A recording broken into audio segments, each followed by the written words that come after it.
Thank you for watching this video. Subscribe to my channel. Listen, every time you pray for someone else, every time you intercede on someone else's behalf, you will become a target. They may have never told you this in church, or you may have never heard about this before, but just think about it. Let's say, I'm just giving an example now. You have a nephew who is often on the streets. Why? Because his parents can't stand him, they hate their own kid. Such things exist. And now, that guy, that nephew of yours, he has some psychological issues, he doesn't function well, and people tend to exploit him. Let's say one day you pray on his behalf. And not just pray, Lord, please help him. No. You pray, and instead that you decree abundance, health, safety on his behalf, and you also decree consequence on everyone that has a will against that nephew, and you also decree consequences for everyone that has ever willed or done something to him. You decree justice on his behalf. When you really intercede supernaturally on his behalf, look at what's going to happen. Those parents that keep murmuring about their own kid, they're going to have some consequences in their own living rooms. In their own living room, in their bedroom, in their own house will face consequences. Everyone that looks down upon that nephew of yours, they're going to face consequences. And those people are going to notice that that nephew of yours, that he is safe, he can enter every place, nobody can lay a hand on him. And they're also going to sense that everyone that dares to lay a hand on him, man, they're going to face trouble. Mental trouble, financial trouble. Man, people are going to notice that something has changed. And not only that, because you've decreed abundance on his behalf, that nephew is also going to have a stream of income where he gets a job somewhere, where he gets on welfare. It doesn't matter how it manifests, he's going to have a stream of income and he's going to walk in abundance. And people around are going to think, how can this guy walk in abundance? He doesn't even go to school, he's a dropout. You know what? People's expectations of how things ought to be is shaken. And look at this. When those people around who face all these consequences and who can't stand the nephew of yours, but now they are faced with his prosperity all the time, they're going to be frustrated, they're going to lose their minds, and what's going to happen? They're going to have all this contention around them. So some of them are going to fortune tellers, or they're going to clairvoyant women, because they want to find out what is causing all that damage, all that frustration, all that disorder around them.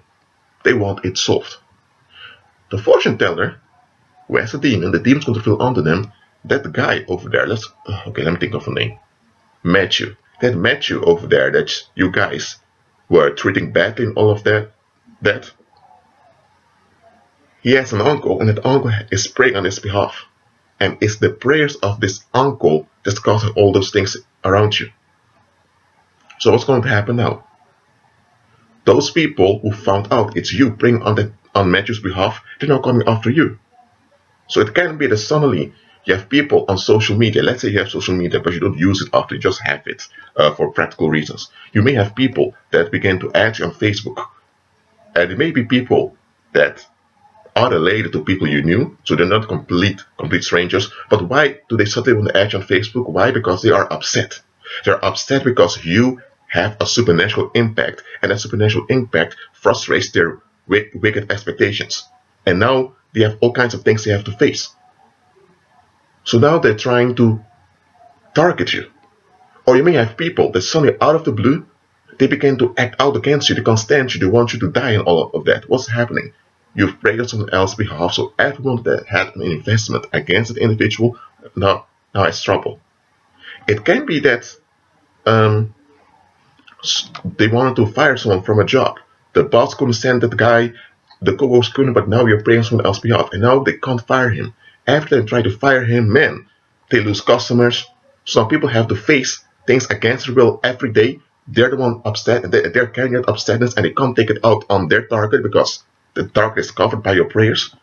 So now their children and people around them are facing the negative energy. Listen what I'm saying here. Anytime you pray on someone else's behalf, you'll become a target. You will. That's why Christ said, in the world you will have tribulation. But he said, be of good cheer because I've overcome the world. Many people think that when you intercede on someone else's behalf, it's just saying a lovely ritual prayer and it's going to be smoothly on someone else's behalf and that's it. No. Okay, let me give another illustration. Let's say you are the president of, let me say, France, and you're backing up Spain. Or better, no, I'm saying, no, sorry, you're the president of France and you back up Mali militarily.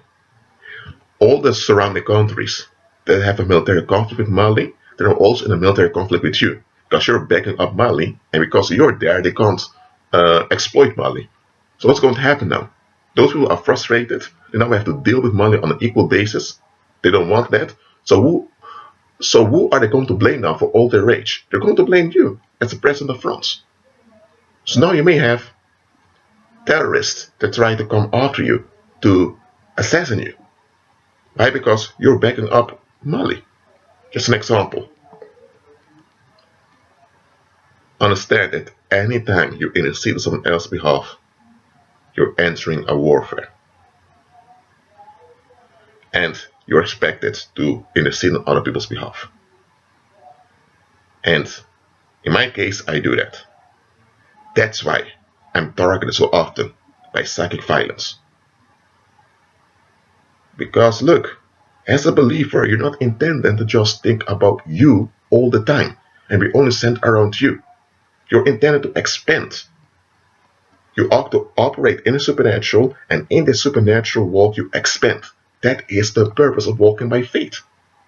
So self-centeredness, self-preservation have no place in it. Because you're already in the protection of the supernatural, so you're now operating in a confident expectation of good and you expand. That's what you ought to do.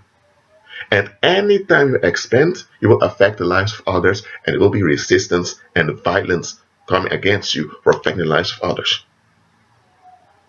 It will. But you know what? Keep going anyway. That's it for now. And one more thing. Some of you have relatives or people near you that are in life-threatening circumstances. Pray. Pray supernaturally. Pray in line with Christ on their behalf and see things happening. Things will happen. But realize there will be retaliation. But don't fear that. Refuse to fear.